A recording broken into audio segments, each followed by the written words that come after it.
آج جمعہ کی نماز ادا کرنے کو لیکر اسماعیل گنج مسجد نمازیوں سے پوری طرح سے بھری رہی۔ وہیں مسجد کے امام نے کہا کہ اللہ تعالیٰ نے سبھی مسلمانوں پر نماز فرض کیا ہے، اس لیے آج جمعہ کی نماز ادا کرنے کو لیکر اسماعیل گنج مسجد نمازیوں سے پوری طرح سے بھری رہی۔ وہیں مسجد کے امام نے کہا کہ اللہ تعالیٰ نے سبھی مسلمانوں پر نماز فرض کیا ہے، اس لیے پانچوں وقت کا نماز ہے اسے ضرور ادا کرنا چاہیے، اور جمعہ کا نماز ادا کر رہے ہیں، یہ خوشی کی بات ہے۔ ساتھ ساتھ جو پانچوں وقت کی نماز ہے اللہ تعالیٰ نے جو سبھی مسلمانوں پر فرض کیا ہے، آپ تمام مسلمانوں کو چاہیے کہ نماز کی پابندی کریں اور وقت پر نماز ادا کریں۔ وہیں اسماعیل گنج مسجد کی یہ تصویر ہے جہاں مسجد کے اندر سے لے کر باہر تک نمازیوں کی بھاری بھیڑ دیکھنے کو ملی۔ مسجد کے امام نے خواجہ معین الدین چشتی کے حالات زندگی پر تفصیلی بیان دیا۔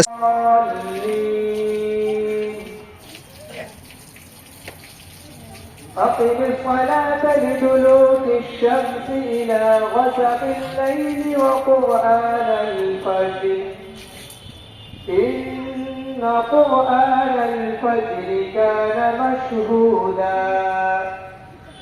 ومن الليل فتهجد به نافلة لك عسى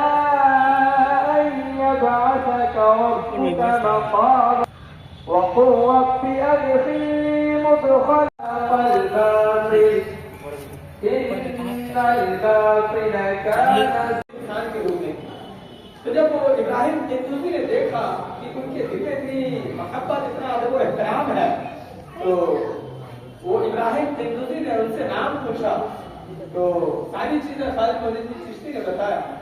اس کے بعد وہ ابراہیم قندوزی کیا کرتے ہیں،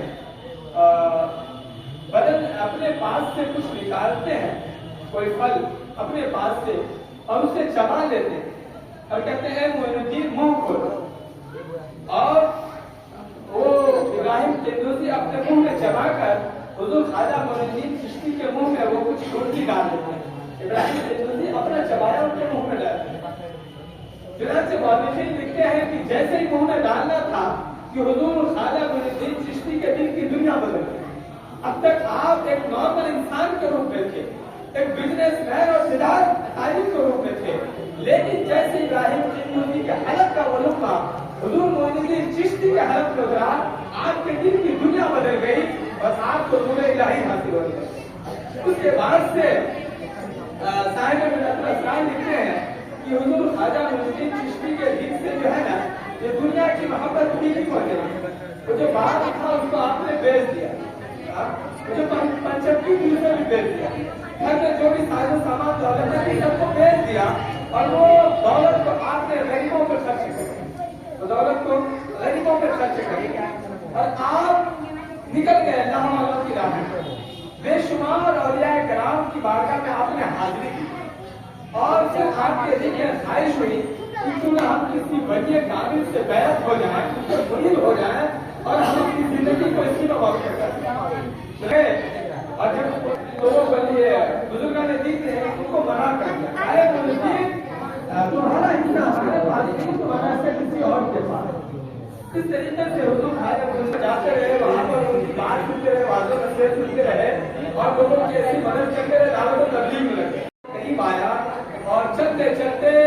بغداد معطلہ کی سرزمین پر سید الطائفہ حضرت جنید بغدادی رحمۃ اللہ علیہ کی بارگاہ میں